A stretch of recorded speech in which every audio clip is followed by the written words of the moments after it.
दूसरी आयत जो मेरा सब्जेक्ट, एक प्लांट, इसको मैं आयत के तौर से कैसे आपके सामने रख रहा हूं। इसमें जो हरी पत्ती हैं ये थ्योरेटिकल डायग्राम है, आप समझ सकते हैं, क्योंकि अभी तक कोई ऐसा पौधा नहीं बना जिसमें आलू और टमाटर एक साथ मिले। इंटरजेनरिक प्लांट्स बन रहे हैं लेकिन इस नौबत तक नहीं आया कि टमाटर और आलू एक जगह है। लेकिन यहां पे बताना क्या है कि ये हरी पत्ती जो है, ग्रीन लीव्स, इनमें फोटोसिंथेसिस का अमल होता है। फोटोसिंथेसिस में क्या होता है कि जमीन से पौधा पानी जज्ब करता है, हवा से कार्बन डाइऑक्साइड लेता है और लाइट एनर्जी से, जो अमूमन सूरज से मिलती है, लेकिन अगर आप उतनी लाइट किसी और प्रोसेस से भी दे दें तो ये कार्बन डाइऑक्साइड पानी मिलके ग्लूकोज बनाते हैं, शक्कर बनाते हैं। ये वही ग्लूकोज है जो बाजार में बड़ा महंगा मिलता है। जब गैलेक्सो का डिब्बा हरा वाला या ऑरेंज कलर का लेके आते हैं, बहुत महंगा ग्लूकोज है, ये हर पत्ती में बन रहा है। ये पत्ती जो है ये हरा रंग रखती है, क्लोरोफिल रखती है, इसलिए शक्कर साजी कर सकती है, फोटोसिंथेसिस कर सकती है, ग्लूकोज बना सकती है। जो नॉन ग्रीन पार्ट्स हैं प्लांट के, जो काफी शाखों के अलावा जड़ें हैं जो जमीन में फैली पड़ी हैं, उनमें फोटोसिंथेसिस नहीं होती, वो शक्कर नहीं बना सकती। अब ये शक्कर जिस पत्ती ने बनाई, उसने बड़ी मेहनत करी, अपना दिल जलाया सही मानों में, उसके एंजाइम्स यूज हुए पूरे क्लोरोप्लास्ट में, शक्कर उसने बनाई। अब जरा सोचिए शक्कर का वो पत्ती क्या करती है।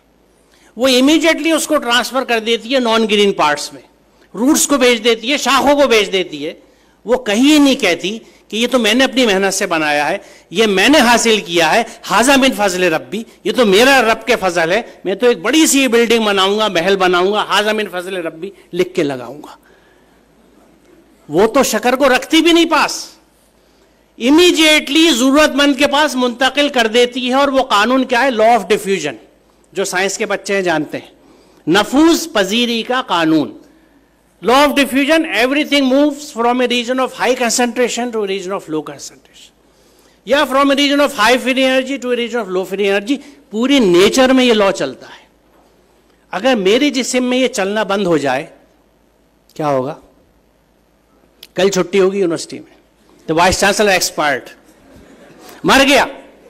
कोई जानदार नहीं जी सकता, क्योंकि खून में जो गैस एक्सचेंज है हमारा, हीमोग्लोबिन जो ऑक्सीजन लेती है कार्बन डाइऑक्साइड देती है, या कार्बन डाइऑक्साइड लेती है ऑक्सीजन छोड़ती है, लंग्स के अंदर जो गैस एक्सचेंज है, एल्वियोलाई के अंदर, वो जो फेफड़ा इतना गुलाबी गुलाबी आपको दिखता है, माजरत के साथ कश्मीरियों जैसा, वो क्यों है ऐसा?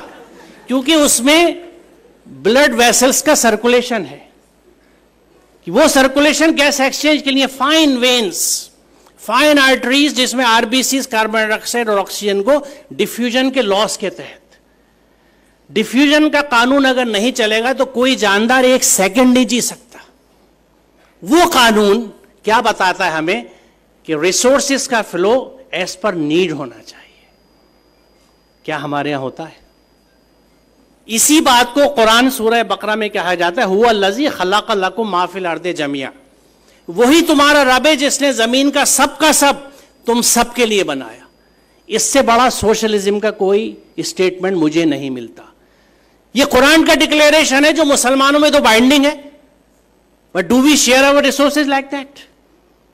मेरे तो पड़ोस में अगर बच्चा पढ़ने नहीं, स्कूल नहीं जाता, तो आई जस्ट डोंट केयर, मेरा बच्चा कॉन्वेंट में जा रहा है, बहुत अच्छा पढ़ रहा है, मेरे बच्चे के कपड़े बहुत अच्छे हैं, उसकी शादी बहुत अच्छी होने वाली है, उसका ससुराल बहुत अच्छा है, मेरा समध्याना बहुत अच्छा है, मैं खुश हूं। अपने पड़ोस के घर के हाल नहीं जानता। हर गली मोहल्ले में या मोहल्लों को पार करके ऐसे लोग हैं, यतीम हैं, मिस्कीन हैं, जरूरतमंद हैं, कुछ कह देते हैं, कुछ इज्जत बचाए खामोश बैठे हैं। I just don't care. और मैं अपने आप को मुसलमान कहता हूं, आपके हाथ फैसला है। मैं मुसलमान बनने की कोशिश कर रहा हूं, मैं अपने आप को पूरी तरह मुसलमान नहीं कह सकता। I am just trying to be a Muslim, क्योंकि कुरान समझ के उस पर अमल करके आप मुसलमान बन सकते हैं।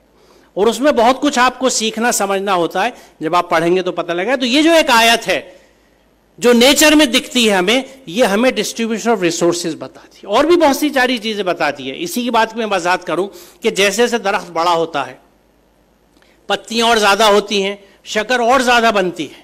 अब शक्कर इतनी हो गई कि सारे स्टेम्स को, रूट्स को डिस्ट्रीब्यूट करके भी बच रही है, उस सरप्लस को रखने के लिए भी कोई पत्ती तैयार नहीं है। जो खुद उसको बना रही है उसको रखने को तैयार नहीं है, कह रहे मुझे नहीं चाहिए, ले जाओ।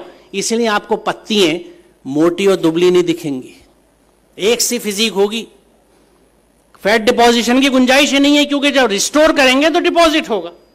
एक सा पतला पतला सा जिसे हर पत्ती का दिखेगा। सकुलेंट्स को छोड़ दीजिए, वो जो प्लांट्स हैं वो तो मोटी पत्ती होती है, वो डिफरेंट रीजन। तो फिर पत्ती क्या करे शक्कर का, वो कहते हैं मुझे नहीं रखना, तो वो अपने बैतुल माल में उसको जमा कर देते हैं। बैतुल माल क्या है? वो फल, वो अनाज जिसमें वो शक्कर जमा होती है, for anybody who needs it. जिसको जरूरत है ले जाओ, ये मेरा सरप्लस था, मैंने इस फल की शक्ल में टांग दिया।